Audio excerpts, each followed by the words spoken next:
अस्सलाम वालेकुम व्यूअर्स, आज आपके साथ शेयर करूंगी शामी कबाब की रेसिपी। मसाला तैयार करने के लिए ग्राइंडर में 1 टेबलस्पून ज़ीरा, 1 टेबलस्पून सूखा धनिया, 10 से 12 अदद सुरख साबुत मिर्च, हाफ टी स्पून साबुत काली मिर्च, 2 स्टिक्स दालचीनी, 2 बड़ी इलायची, 7 से 8 लौंग और 1 बादियान का फूल डालकर इन सबको अच्छी तरह से ग्राइंड कर लें। और ये हमारे पास कबाब का मसाला तैयार है। अब प्रेशर कुकर में 1 किलो बीफ का कीमा डाल दें। साथ ही इसमें 400 ग्राम चने की दाल, जिसको मैंने 2 घंटे के लिए पानी में सोक कर दिया था, वो डाल दूंगी।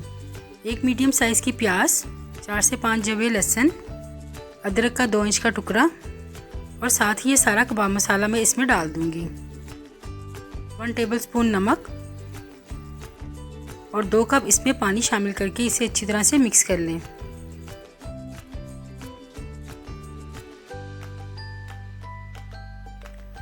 अब इसको ढक्कन लगाकर इसके ऊपर सीटी रख दें और जब सीटी बोलने लगे तो इसके 7 मिनट्स के बाद आप चूल्हा बंद कर दें। और ये बड़ा ज़बरदस्त सा कीमा और दाल दोनों अच्छी तरह से गल चुके हैं। तो अब मैं इसे 4 से 5 मिनट के लिए अच्छी तरह से भून लूँगी ताकि इसका बाकी का पानी भी बिल्कुल ड्राई हो जाए।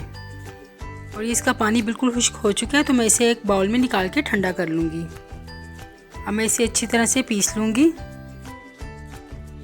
अब इसमें 2 हरी मिर्चें चॉप और थोड़ा सा हरा धनिया डालकर इसको अच्छी तरह से मिक्स कर लें।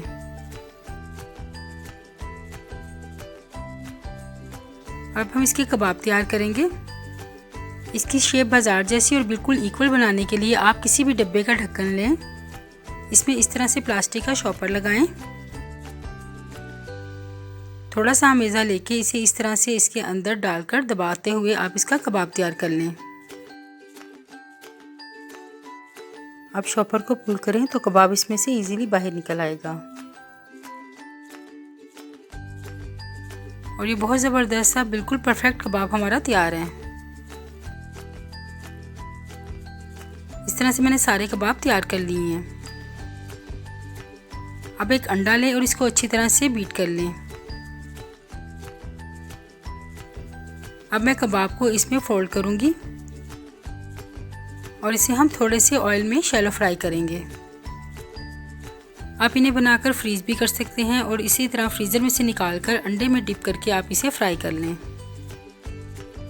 एक साइड गोल्डन होने पर हम इसकी साइड चेंज करेंगे।